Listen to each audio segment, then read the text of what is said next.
The Order 1886 is based in what we call néo-victorien London, and we coined that term because we needed to separate ourselves from what people would assume of that era. And néo-victorien is really new Victorian for us, and new meant that we were going to instill new things in there, new stories and new technology. The interesting thing about Victorian era London was that it was an epicenter for change in the world. It was during this time where there was a lot of trade happening, at the same time a lot of mystery, and we almost romanticized that period today, which made it very easy for us to infuse our storyline into that era. The only way for us to really understand London was to come here. So we made a big field trip. We brought in about 20 people, artists, producers, designers, because I really wanted them to understand what London meant. We took a lot of reference from places like Whitechapel, Mayfair, Westminster, all places that are depicted in the game, and also the texture of London, cobblestones, bricks, the way architecture is. We took about 37,000 pictures, video footage, about 150 gigabytes of data really that we went back with to the studio, and that's what we built, what the reference we built to rebuild London the way we saw it. While we were on our field trip, there were interesting moments where you expect certain things coming here and sometimes you find something completely different. And I remember, for example, as we're taking footage of the House of Parliament, and I turned around and looked at Westminster Bridge, and in my head I just thought, wow, how cool it would be if we had a battle on that bridge from start to end. Like, if the whole bridge was on fire or there were bombs exploding all over the place, that's something that we translated into the game.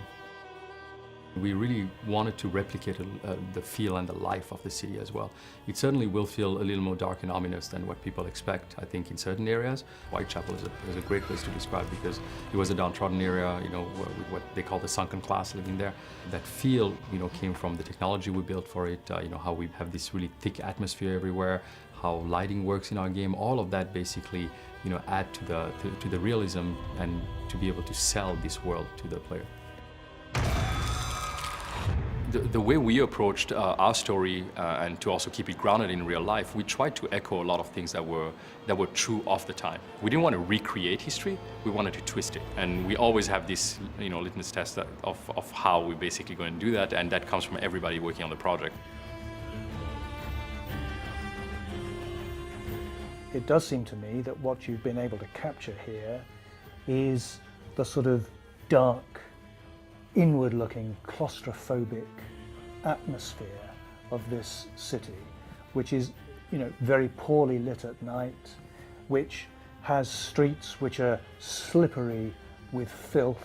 And I think that sense of London's dark grittiness you've captured really well. What we've tried to do in the Order, of course, the way we're representing this uprising is probably a little bit more prominent than what it was at the time. We have a rebellion rising, an actual organized, underworld, basically, taking up arms against the government. But in reality, there was real uprising, there was change, there was a big movement that happened into the 20th century. Yes, which you see in outbreaks of rioting over a variety of issues during the 19th century. Sometimes over the way the police are policing the city, often over politics. And so you've got a sense where London is, as it were, a city to some extent, at certain moments in time, a city on the edge, where it appeared at war with itself.